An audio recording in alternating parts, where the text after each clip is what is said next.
성경을 영어로 바이블이라고 하잖아요. 이 바이블이라고 하는 말은 원래 헬라어 비블리아에서 온 말입니다.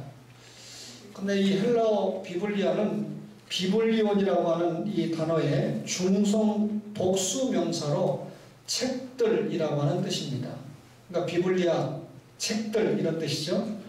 그런데 후일에 사도들이 성경의 유일성을 강조하기 위해서 이 비블리아 앞에 타라고 하는 헬라어 정관사를 붙여서 타 비블리아, 그 책들, 이런 의미입니다. 하나님께서 자신의 뜻을 계시한 책이 성경이죠. 히브리서 1장 1절을 보면 여러 방법으로 하나님께서 자신의 뜻을 계시하시는데 이 모든 날 마지막에 아들을 통해서 계시하신다 그랬잖아요. 그러면 하나님께서 여러 가지 방법을 통해서 하나님을 계시할 수 있는데 특별히 인간이 이해할 수 있는 언어를 통해서 하나님의 뜻과 하나님의 계획을 계시한 책이 비블리아 성경입니다. 구약 성경은 39권이잖아요. 근데 이 성경이 어떤 언어로 기록이 됐냐면 히브리어로 기록이 됐습니다. 이 히브리어라고 하는 것은 셈족 방언인데 창세기 10장 22절 이하에 보면 노아의 세 아들 가운데 장자인 셈의 후손이 중동 아시아 지역에 거주하면서 사용했던 언어가 히브리어입니다. 구약 성경은 이 예언서와 일부의 이 아람어로 기록된 부분도 있는데 예를 들면 창세기 31장 47절에 보면 야곱과 외삼촌 라반 사이에 언약을 세우는데 라반이 여갈사 바두나라고 하는 말을 사용하는데 이 말은 아람 방언입니다. 증거의 무더기라고 하는 아람 방언인데 성경에 아람어가 일부 있다는 거죠. 선지서에 몇 구절이 있습니다. 그리고 이 아람어도 역시 셈족들이 사용하던 방언이었습니다. 아마 이 예수님께서 활동하던 시기에는 예수님께서 제자들과 함께 아람어를 사용하셨다라고 하는 것이 대부분 학자들의 공통된 견해입니다. 예수님께서 십자가에서 엘리 엘리 라마 사막다니 하고 운명하셨는데 나의 하나님 어찌하여 나를 버리셨나이까 할 때 그것이 신약성경에 있는 아람어입니다. 신약성경은 헬라어로 기록됐는데 다른 말로 그리스어 또는 히라보라고도 말을 하죠. 그런데 이 예수님이 사역하시던 시기와 그 1세기에 신약성경이 기록될 때 이 헬라어로 기록이 됐는데 이 당시에 세계에서 가장 공통적으로 사용되던 언어가 헬라어였습니다. 그래서 신약성경은 헬라어로 기록됐는데 예수님이 오시기 전에 정치나 문화나 사회나 경제에 있어서 대단히 변화의 시기가 있었는데 이 변화의 시기에 결국 하나님의 복음을 전파하기 위해서 효과적인 도구로 사용된 언어가 헬라어입니다. 헬라어는 이 신약성경을 기록했던 이 헬라어는 코인의 헬라어라고 말하는데 코인의 헬라어라고 하는 뜻은 뭐냐면 코인의 보편적인 공통적인 이런 뜻입니다. 그러니까 그 당시에 헬라어를 사용했던 사람들 가운데 중산층들이 보편적으로 사용했던 언어를 통해서 신약성경을 기록을 했는데 우리가 세종대왕을 자랑 많이 하잖아요. 사실 한글을 창제하신 분이니까 참 한글 우수합니다. 그런데 여러분들이 헬라어를 깊이 공부해 보면 헬라어는 굉장히 수학적인 언어고 과학적인 언어다라고 하는 것을 알 수가 있습니다. 하나님의 말씀을 기록할 때 대단히 수학적인 언어로 기록을 했으니까 틀림이 없이 정확하게 하나님의 말씀을 기록할 수 있었다. 그런 의미가 되겠죠. 이렇게 보편적인 헬라어로 신약성경을 기록을 했습니다. 그러면 성경의 언어는 히브리어와 헬라어 그리고 일부 아람어로 기록이 됐고 이 구약의 히브리어를 헬라어로 기록해서 만든 성경이 70인역이죠. 그리고 이런 성경을 통해서 천주교 신자들이 사용하는 볼게이트역이나 그 이후에 많은 성경들이 번역이 돼서 오늘날 우리가 가지고 있는 한글 성경은 번역판 성경이지만 원본에서 번역이 돼서 왔지만 이제 우리 여러 학자들이 히브리어 수준도 높고 헬라어 수준도 높기 때문에 이 번역이 원본과 가깝게 번역을 하기 위해서 노력을 했고 그 성경을 우리가 지금 가지고 있는데 아무리 봐도 정말 서울대학교 영문학과를 나왔다고 해도 성경 번역을 이렇게 잘할 수 있을까? 저는 번역한 분들에게도 하나님의 영감이 입혀졌다 이렇게 믿고 있는 대표적인 목사 중에 한 사람입니다. 여러분 올해는 우리가 성경을 좀 열심히 읽자. 그래서 우리 강 목사님이 여러분에게 성경 열심히 읽을 수 있는 그런 근거를 또 여러분에게 오늘 하나 제공을 했지요. 성경을 읽을 때 나는 몇십 장, 몇백 장 읽었다 라고 장수만 많이 채우려고 읽는 사람은 없다 생각합니다.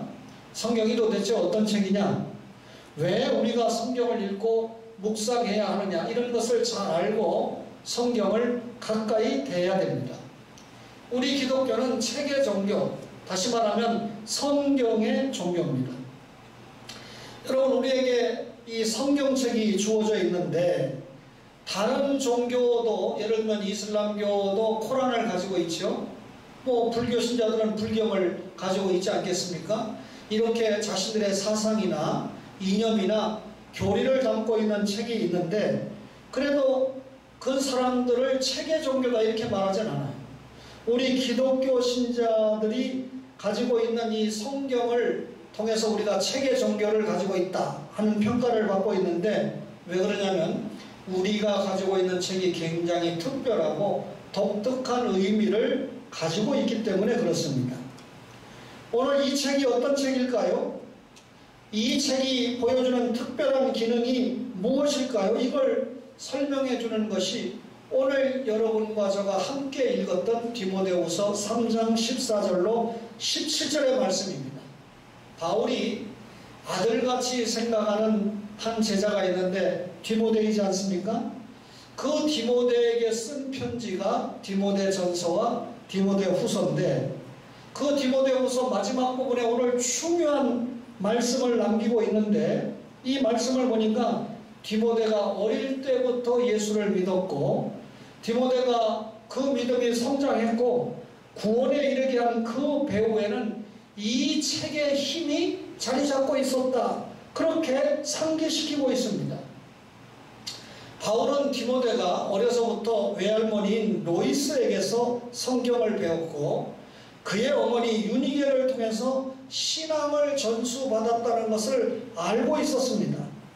바울은 성경이 디모데의 삶에 큰 영향을 주었다라고 하는 것을 알고 있었던 것이죠. 디모데가 바울의 사랑받는 제자가 되고 전도자가 된 배후에는 성경의 힘이 있었다. 어려서부터 외할머니에게 성경을 배우고 어머니를 통해서 그 신앙이 전수되었다는 성경의 힘이 디모데를 붙잡고 있었기 때문에 세계적인 이 전도자요, 선교사요, 학자인 바울의 제자가 될 수 있었다라고 하는 것을 오늘 본문이 밝힌 것입니다. 그러면 이 책이 어떤 책이냐? 계시의 책입니다. 여러분 우리가 이 성경을 특별계시다 이렇게 말하는데 계시가 뭡니까? 감추어진 것을 드러내는 것을 계시라고 말합니다. 내가 어제 꿈을 꾸면서 이런 계시를 받았다. 여러분 그래서 하나님을 알게 되면 제가 아는 하나님과 여러분이 계시받아서 아는 하나님과 다르겠죠? 그런 계시가 아닙니다. 우리가 이성으로는 하나님을 알 수가 없죠. 창세기 1장 1절에 보면 하나님이 창조주 하나님이라고 그러죠. 17장 1절에 보면 전능한 하나님이라고 그러시죠. 창세기를 잘 읽어보면 하나님이 주권자로서 섭리하시는 하나님인 것을 알 수가 있죠. 그런데 모세가 물어봤을 때 나는 스스로 있는 하나님이다. 스스로 있는 자다 그랬어요. 그러면 하나님이 스스로 계신 분이니까 스스로 계신 자신을 공개해야 우리가 알 수 있을 거 아닙니까? 그 하나님이 공개한 것이 자연 계시입니다. 일반 계시라고도 하는데 하늘과 땅과 그 가운데 보이는 모든 만물이 하나님의 존재를 알려주고 있습니다. 여러분이 멋진 장소에 여행을 가서 예를 들면 나이아가라 폭포나 금강산 12,000봉을 보면서 너무 멋있다. 이 멋있는 자연을 누가 만들었을까? 하나님이 창조하셨다. 그 앞에서 뭘 인정한 거죠? 하나님의 존재를 인정한 겁니다. 그런데 그 앞에 가서 아이고 나는 주인이다, 지옥갈 주인이다 하고 눈물을 흘리고 있다면 약간 정신병자 아니겠어요? 다시 말하면 훌륭한 멋진 자연경관 앞에서 내가 죄인이라는 것을 깨닫는 것보다는 이 멋진 광경을 하나님이 만드셨다. 그러면 결국 아담 이후의 모든 사람은 죄인인데 자기가 죄인이고 모르잖아요. 자연경관을 통해서는. 그리고 어떻게 하면 하나님의 구원을 받게 되는지도 모르잖아요.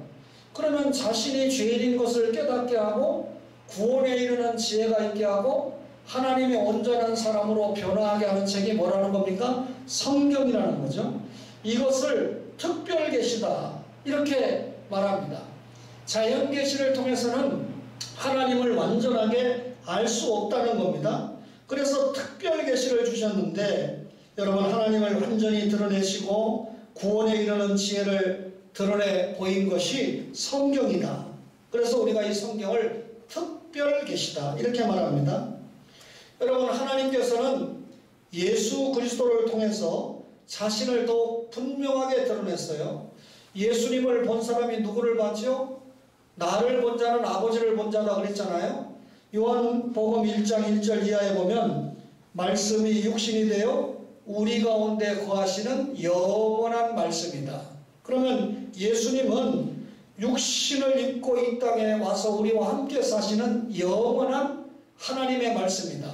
그러니까 하나님께서 자신을 공개하는 방법이 계시인데 그 계시에는 일반 계시와 특별 계시가 있는데 특별 계시에 주된 내용이 누구라는 걸 알 수 있습니까? 예수님이다 라고 하는 것을 알 수 있는 것이죠. 그런데 중요한 것은요, 이 성경, 이 책이 하나님의 감동으로 되었다는 겁니다. 오늘 본문에 보면 특별 계시인 성경에 대해서 아주 특별한 언급을 하고 있는데 모든 성경은 하나님의 감동으로 된 것으로, 여기 모든 성경은 구약 39권의 성경을 지칭한 말이겠지만 사실상 신구약 66권 모든 말씀은 하나님의 감동으로 된 책으로 우리가 믿고 있죠. 우리가 살아갈 때 아주 가슴 뭉클한 그런 감화를 받았을 때 나 오늘 감동을 많이 받았다. 무슨 영화나 이 소설 같은 걸 읽고 나 오늘 이 영화를 통해서 이 책을 통해서 감동을 많이 받았다. 이런 말을 할 때 그런 감동 아닙니다. 하나님의 감동할 때 그런 감동 아닙니다. 영어로는 이 영감이라고 번역을 했는데 감동을 inspiration, 이거는 우리가 생각하는 감동보다는 조금 더 영감으로 좀 진전된 그런 번역이라고 볼 수 있지만 이 역시 하나님의 감동을 소개하기에는 대단히 미흡합니다. 여러분 영감이라고 하는 것은 어떤 것에 힘이 입혀지거나 어떤 것에 감화를 받는 것을 영감이다 이렇게 말하는데 어떤 시인이 시를 위대하게 씁니다. 또 어떤 사람이 이 음악 작사를 하고 작곡을 멋지게 합니다. 이런 예술 작품을 말할 때 작가의 영감이 들어가 있다. 영감받고 이런 멋진 작품을 썼다. 이런 표현을 쓰지만 그 정도가 아니라는 거죠. 바울이 디모데에게 주지시키고자 했던 것은 이보다 더 깊은 진리를 말하는데 한마디로 말하면 성경은 하나님의 숨결로 이루어진 산물이다. 오늘 성경의 모든 성경은 하나님의 감동으로 되었다 그랬는데 이 감동이라는 단어는 두 개의 단어, 신약성경은 헬라어로 됐다고 그랬죠. 헬라어 두 개의 단어가 합성이 됐는데 하나님이라는 대어와 그 다음에 이 퓨노투누스라고 하는 숨 쉬어진 혹은 생기를 불어넣은 이 단어가 합쳐진 겁니다. 그러면 하나님에 의해 숨 쉬어진 하나님의 감동으로, 이 말은 하나님에 의해 숨쉬어진, 하나님의 감동으로 하나님에 의해서 숨쉬어진 책이 성경이다, 그 말입니다. 그러면 이 정도만 들어도 야, 성경이라는 책이 다른 모든 책들과는 근본적인 차이가 있구나. 여러분, 성경은 인간에게서 기원된 책이 아니고 하나님께서 왔다라고 하는 것을 분명하게 말씀하는 것이, 모든 성경은 하나님의 감동으로 됐다. 바울은 디모데에게 성경이라는 이 하나님의 말씀이라는 책이 인간의 어떤 기록이나 인간의 저술이 아니고 하나님에 의해서 숨쉬어진 그런 감동의 책이다 라고 하는 것을 강조하는 것 아닙니까? 성경은 인적 뿌리를 둔 책이 아니고 신적 뿌리를 둔 신적 기원의 책이다, 그 말이죠. 그러면 사람이 기록한 책과 하나님께서 스스로 공개해서 자신의 뜻을 담은 책과 무슨 차이가 있을까요? 하나님의 말씀이 담긴 성경이라는 책은 절대적인 권위가 있겠죠. 그리고 전혀 오류가 없겠죠. 사람들의 책은요, 오류가 많아요. 사실 어느 이 목사가 설교한 거 한마디를 딱 끄집어내가지고 지적을 하다 보면 저도 이단 시비에 휘말릴 가능성이 있습니다. 전후 문맥을 다 들어보지 않고 이해를 할 경우에. 그래서 상대방을 공격하고 끌어내리려고 하는 사람들을 보면 그런 그 말 실수 하나 가지고 이단이다 하고 이렇게 공격하는 경우가 많은데, 저도 뭐 젊었을 때는 좀 흥분을 했습니다만 조금 이제 경륜을 쌓고 연륜을 가지다 보니까 그 사람이 왜 그 말을 했는지 전후 문맥을 다 살펴서 평가를 해야 된다라고 하는 그런 견해를 가지고 있습니다. 그렇다고 하나님의 말씀에서 위배된 말을 하는 것을 허용한다라는 말 절대 아닙니다. 진리 앞에서는 절대 양보가 있어서는 안 되겠죠. 성경은 하나님에 의해서 숨쉬어진 책이다. 무슨 말이에요? 전혀 오류가 없는 책이다. 그러면 오류가 없는 책이니까 우리가 신앙의 근거가 된다는 거지. 우리 생활에 둘도 없는 근거가 되고 우리가 복받는 축복의 근거가 된다는 것입니다. 여러분, 하나님에 의해서 숨쉬어졌다라고 하는 말이 구약 성경에도 두 군데서 발견이 됩니다. 창세기 2장 7절에 보면 하나님께서 흙으로 사람의 모양을 만드셨죠. 그리고 하나님의 생기를 불어넣었더니 생명이 됐죠. 살아있는 생명체가 되지 않았습니까? 거기 하나님의 생기를 불어넣었다라고 할 때 이것이 하나님에 의해서 숨쉬어졌다, 하나님의 감동이 입혀졌다, 그 말입니다. 에스겔 굴짝에 마른 뼈들이 있었죠. 그 수많은 이 뼈들에게 하나님께서 생기를 불어넣으셨을 때 마른 뼈들이 일어나서 생명체, 곧 군대를 이루었다 그랬잖아요. 그 마른 뼈들에게 하나님의 생기가 입혀졌다 할 때 하나님에 의해서 숨쉬어졌다, 그런 의미가 됩니다. 오늘 이 디모데 후서에서 모든 성경은 하나님의 감동으로 됐다 할 때 이 감동이 창세기와 에스겔서에 나타나는 하나님에 의해서 숨쉬어졌다, 그런 의미가 됩니다.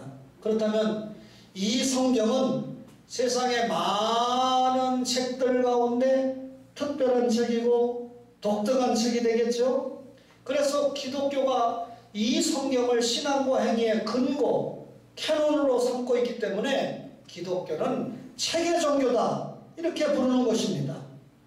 예수님께서 공생애를 시작하실 때 마귀에게 시험을 받았잖아요. 그때 성경을 하나님의 입에서 나오는 말씀이다. 성경 말씀 뭐라고요? 하나님의 입으로 나오는 말씀이다. 이렇게 예수님께서 말씀을 하셨습니다. 성경은 하나님의 감동으로 된 책입니다. 기독교는 책의 종교를 가지고 있고 그 책의 중심 내용이 하나님의 뜻을 계시한 그런 일반 계시, 특별히 성경은 특별 계시의 책이고, 이 특별 계시의 책이 하나님에 의해 숨쉬어진 하나님의 감동으로 된 책이다. 그러면 하나님의 감동으로 된 이 책이 어떤 중심 사상을 가지고 있느냐. 여러분, 책을 수백 권 읽은 사람이 있는데 수백 권을 읽어놓고도 단 한두 권도 그 책이 자신에게 어떤 감동을 주었는지, 그 책이 무엇을 말하는지 모른다면 책 헛읽은 거죠. 그렇죠? 그 여러 책 가운데 읽은 책이 자기에게 감동을 주고 교훈을 주고 어떤 충격을 주고 도전을 주고 이런 책이 있을 거 아닙니까? 그렇죠? 성경은요, 중심 사상이 뭐냐면 구약 39권, 신약 27권 모두 66권으로 되어 있는데 이 성경이 도대체 무엇을 말하느냐, 이건 알고 읽어야 될 거 아닙니까? 여러분, 제1부라고 말할 수 있는 구약 성경은 하나님의 구원 역사의 일부인데 예언입니다. 예수님이 오신다라고 예언한 책이고, 2부인 신약 성경은 하나님의 구원 역사의 일부인데 구약에 예언된 말씀이 성취됐다라고 하는 것을 보여주는 책이 신약 성경입니다. 그러면 결국 구약도 신약도 누구에 관한 책이라는 거죠? 예수님에 관한 책이라는 거죠. 이건 제 말이 아니고요, 예수님이 스스로 말씀하셨어요. 누가복음 24장 27절과 44절에 보면 엠마오로 가는 두 제자에게 모세의 글, 율법서죠, 선지자의 글, 선지서입니다. 구약의 이 여호수아부터 에스더까지 12권의 성경을 우리가 역사서라고 그러는데, 히브리인들은 그 역사서도 우리가 이사야부터 말라기까지 17권을 선지서라고 그러잖아요. 플러스 12권 해서 29권이 선지서입니다. 유대인들이 생각할 때는. 그러니까 선지서, 시편은 성문서를 말합니다. 그러니까 예수님이 말씀하신 모세의 글, 선지자의 글, 시편은 오늘 우리가 가지고 있는 구약 39권 전체를 말하는 거예요. 그것이 모두 나에 대해서 기록한 책이다, 이렇게 말씀했어요. 성경의 주제는 예수님이라는 거예요. 성경은 예수를 증거하는 책입니다. 그래서 예수를 믿고 생명을 얻게 하는 책이 성경을 기록한 목적인데, 이 일부 예배도 제가 사용을 했습니다만 성경은 3P로 소개를 할 수 있어요. 영어로 말하면 구약은 예수님이 예비된 책이니까 preparation 이렇게 이야기합니다. 그리고 사복음서에 보면 그 구약의 preparation, 예비된 예수님이 구체적으로 이런 분이다 라고 제시하니까 presentation 이렇게 얘기합니다. 예수님께서 아브라함의 복이 땅끝까지 임하게 하려면 가서 제자 삼고 세례 주고 내가 가르쳐 분부한 모든 것을 지키게 하라는 선교 명령을 주셨죠. 따라서 사도행전부터 모든 뒤에 이 서신서가 예수님을 전파하는 책입니다. proclamation. 그러니까 preparation, presentation, proclamation, 3P, 예수님을 설명하는 책이다, 그 말입니다. 여러분, 따라서 성경을 열심히 상고하면 예수님을 알게 됩니다. 예수님을 알게 되면 믿게 됩니다. 예수님을 믿으면 영접하게 된 것이죠. 그러니까 자기의 생애 주일을 누구로 삼게 됩니까? 예수님으로 삼게 되는 거죠. 오죽하면 사도 바울은 사나 죽으나 주를 위하여, 그 말이 뭡니까? 내 주인은 예수님이다, 그 말 아니겠어요? 예수님께서 요한복음 5장 39절에 너희가 성경에서 영생을 얻는 줄 생각하고 성경을 연구하거니와 이 성경이 곧 내게 대하여 증언하는 것이다. 성경 전체가 예수님에 대해서 말씀하는 겁니다. 따라서 성경은 예수 믿고 구원 얻는 도리를 담고 있을 뿐만 아니라 예수를 믿은 사람들이 어떻게 삶이 변해가야 하는 신앙과 행위를 우리에게 근거로 제시하는 책이 성경이다, 그 말입니다. 성경은 구원에 이르는 지혜의 책입니다. 성경은 한 사람을 변화시키고, 성경은 한 사회를 변화시키고, 성경은 한 시대를 변화시켜 왔습니다. 여러분, 솔직하게 여러분과 제가 논의를 할 때 조상들을 이야기하면 참 우리 할아버지는 영의정을 지냈고 좌의정을 지냈고 하면서 조상 얘기 많이 합니다만 알고 보면 밥도 제대로 해결하지 못하고 어렵게 살았던 것이 우리 조상입니다. 1884년에 선교사들이 들어오기 직전의 모습은 뭐 우리가 더 이상 말하는 거 알잖아요. 선교사님들이 들어와서 학교를 세워주고 병원을 세워주면서 과학이 무엇인가를 알게 되고 전기불도 사용하게 되고 자동차도 만들게 되고 그러면서 여러분 우리가 산업화에 성공하고 나름대로 민주화의 걸음을 걸어왔던 거 아닙니까? 이렇게 모진 고난을 겪으면서도 여기까지 온 배경에는 우리나라의 기독교 선교사들의 복음 전파라는 중요한 과정이 있었습니다. 한번 입증해 볼까요? 예루살렘을 출발하고 로마를 적셨습니다. 로마가 세계를 호령했습니다. 천주교가 기독교회를 변질시킨 결과 마르틴 루터를 통해서 독일에서 교회개혁이 일어났는데 독일이 세계를 호령하는 최고 선진국이 됐습니다.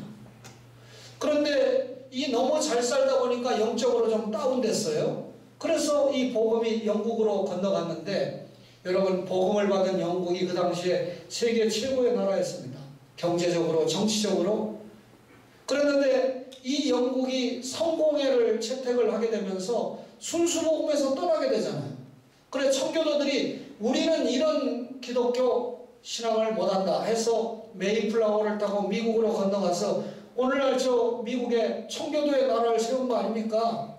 제가 지금 이 코로나 때문에 미국에 가서 설교할 기회가 없는데 미국 가서 설교를 한다면 거기에 있는 한인들이나 미국 사람들에게 반드시 해주고 싶은 설교가 그거 오늘날 미국이 이렇게 세계의 머리가 되는 배경에는 너희 조상들 정조할아버지 고조할아버지쯤 되는 이런 청교도들이 이 나라를 세웠기 때문에 가능했다. 그런데 이 축복을 지금 미국이 다 까먹고 있는 거죠.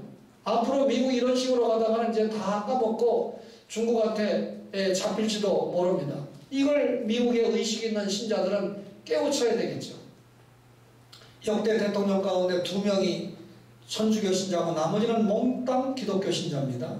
케네디가 천주교 신자고 지금 바이든이 천주교 신자인데 여러분 뭐 천주교 신앙이 보여주는 대로 동성연애 다 인정하죠. 그러니까 우리가 기독교 신자들이 약간 보수 성향을 가진 것은 신앙의 보수이지 정치의 보수를 주장하면 실패하게 돼 있습니다. 여러분 제가 지난주에 여러 목사님들에게 듣는데 설교하다 말고 어느 정권을 두들겨 팬다는 거예요. 저도 한번 해볼까요? 그러면 목사님 안녕히 계세요. 다음 주부터는 목사님의 설교를 듣고 싶지 않습니다 하는 사람 생길 거예요. 그런 교인들이 생긴다는 거예요. 그래서 그 설교 듣다가 장로님이 다른 교회로 가버리고 집사님들이 다른 교회로 가버리는데 그것도 모르고 목사 그래도 나는 끝까지 이거 한다. 여러분 교회가 진보 보수 떠드는 곳이 교회입니까?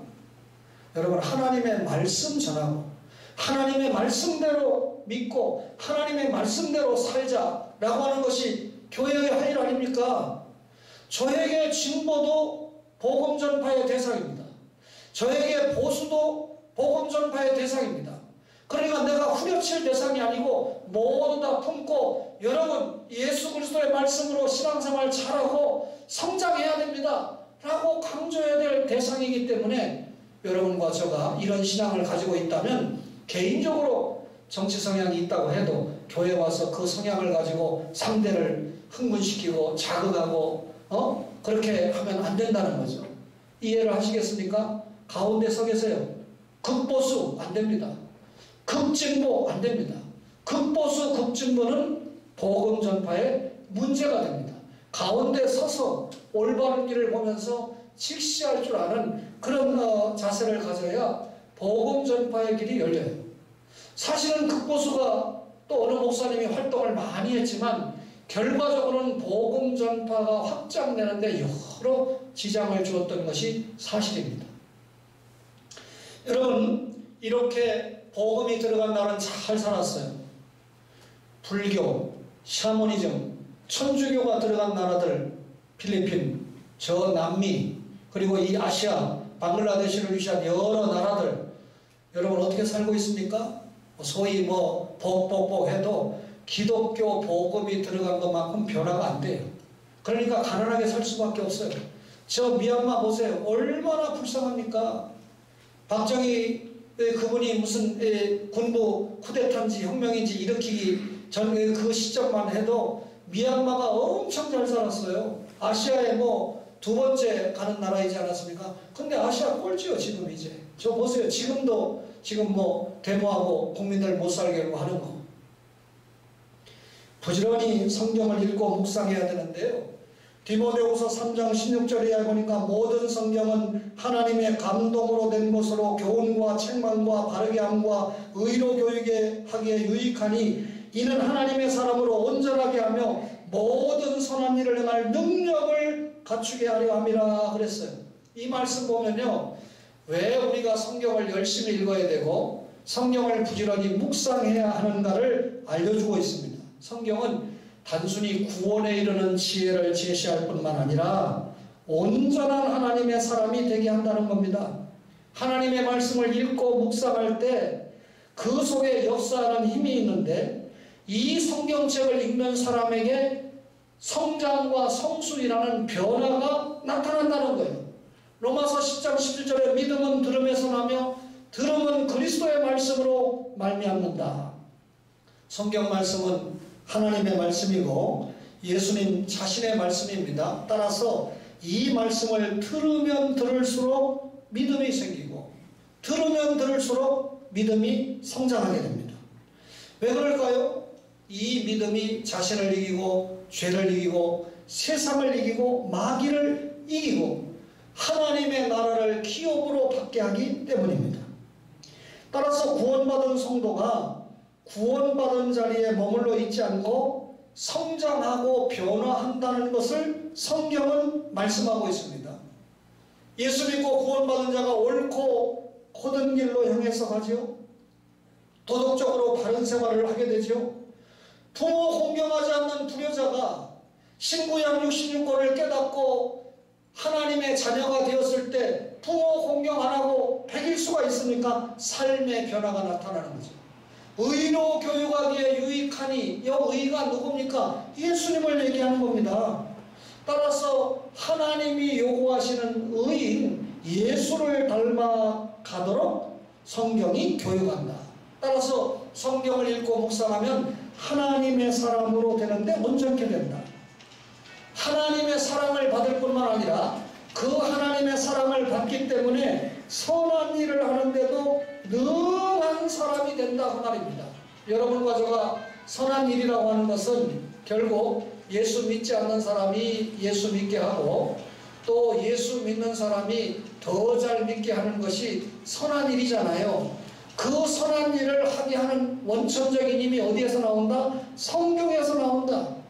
그래서 히브리서 4장 12절에 하나님의 말씀은 살았고 운동력이 있어 좌우에 날선 어떤 것보다 예리하여 혼과 영과 관절과 골수를 찔러 쪼개기까지 하며 또 사람의 마음과 마음의 생각과 뜻을 감찰하신다 그랬습니다. 성경은 나의 인생 전부를 감동합니다. 날 때부터 죽을 때까지. 그리고 이 내부적인 것부터 외부적인 것까지 영적인 것뿐만 아니라 육적인 것까지 다 감동합니다. 그래서 성경을 성령의 검이다 이렇게 표현한 것입니다. 성경에는 무한한 힘이 있고 구원의 힘, 변화의 힘이 있잖아요. 성경에는 무한한 보화가 있습니다. 한 미국 사람이 아들이 맨날 돈만 달라고 그러니까 돈을 달라고 할 때마다 야 성경을 읽어라. 그런데 아들이 그러면 아버지 성경 그까지가 읽어봐야 뭐 돈이 생깁니까 뭡니까 하고 불순종했어요. 근데 이 아버지가 아들에게 성경을 읽으라고 유언을 하고 죽었습니다. 근데 아무리 불효자라도 아버지가 죽을 때 남긴 유언이니까 도대체 하면서 성경을 읽기 시작합니다. 성경을 읽으면서 누가 감동하죠? 성령님이 감동을 하시니까 자기가 죄인이라는 걸 깨닫게 돼요. 그리고 예수 그리스도를 만나게 돼요. 하나님의 자녀가 됩니다. 요한계시록 22장을 눈물을 흘리면서 읽어 내려가다가 이 아들이 수표 한 장을 발견하게 되는데 아버지가 그 수표 한 장에 자기의 모든 유산을 남겨서 성경을 읽은 아들에게 발견되게 했습니다. 결국 아버지가 남긴 유언 때문에 이 아들이 성경을 읽으면서 예수를 믿는 하나님의 자녀가 되었고, 그리고 아버지의 기업, 유산까지도 받게 되는 그런 간증을 제가 확인을 했습니다. 시편 1편은요, 진정으로 복 있는 사람이 누구인가를 말씀하죠. 오직 여호와의 율법을 즐거워하며 그 율법을 주야로 묵상하는 자가 복이 있다 그랬습니다. 말씀을 즐거워하고 묵상하는 자가 복이 있고 모든 행사가 형통하다 그랬잖아요. 시편 119편 5절에 보면 하나님의 말씀의 능력에 대해 말씀하는데, 성경은 우리를 진리로 인도하는 교과서며 우리의 삶을 밝혀주는 등불이다. 주의 말씀은 내 발의 등이요 내 길의 비신이다. 이렇게 기록을 했습니다. 마지막 성경인 요한계시록 1장 3절에 이 예언의 말씀을 읽는 자와 듣는 자들과 그 가운데 기록한 것을 지키는 자들이 복이 있나니 그랬죠. 성경의 위력을 총체적으로 말씀합니다. 이 예언의 말씀을 읽는 자, 듣는 자들과 그 가운데 기록한 것을 지키는 자들이 뭐가 있다? 복이 있다. 그러면 금년 한 해 어느 해보다도 우리가 열심히 성경을 읽고 묵상해야 될 이유가 분명하죠. 부지런히 읽고 묵상을 해서 영적인 양식을, 이 성경을 우리의 영적인 양식으로 삼을 때 깨달아서 하나님의 사람으로 온전케 되고 하나님 나라 확장에 사용을 받게 될 때 하나님께서 예비하신 복이 여러분과 저에게 주어지는 거죠. 여러분, 왜 물질의 축복을 주고, 왜 건강의 축복을 주고, 왜 권세의 축복을 줍니까? 그런 것을 통해서 하나님 나라 확장에, 자기 분야에서 자기 은사를 통해서 하나님 나라 확장에 사용받으라 라고 하는 것이 주님의 뜻이라는 거죠. 오늘 말씀을 받은 여러분과 저가 우리 강 목사님께서 나눠드린 성경 읽기표를 잘 활용을 해서 성경을 잘 읽고 묵상하고 구역장님들에게 보고를 잘해서 초원교회 모든 가족들의 1년이 성경을 좀 풍성하게 읽는 2021년으로 기록되기를 주님의 이름으로 간절히 바랍니다.